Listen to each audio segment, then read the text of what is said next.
खबर शामिल करते हैं हमारे चैनल 24+ न्यूज़ HD से।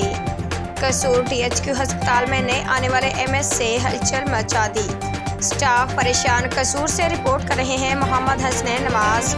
बुल्ले शाह अस्पताल MS डॉक्टर फारूक के खिलाफ पैरामेडिकल स्टाफ का इस्तीफा का ऐलान।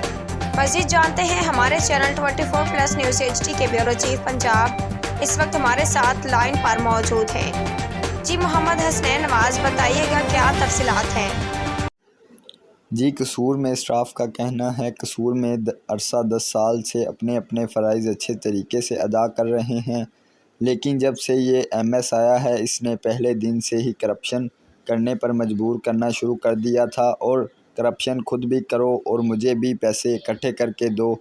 जो मुलाजमीन इसकी बात से इनकार करते हैं उनके तबादले दूर दराज करवा देता है। और आला अफसर MS फ़ारूक साहिब ने 4 माह में हस्पताल DHQ कसूर का सारा बजट ख़त्म कर दिया है और अदवायात 1 रुपए की भी नहीं खरीदी। लिहाजा MS के सलूक और गालिम गलौज करने और तबादले की धमकियां देने, मुलाजमीन की गलत और गैर कानूनी और बेबुनियाद FIR दर्ज करवाने पर एहतजाज अपनी अपनी मुलाजमत इस्तीफ़ा का ऐलान करते हैं।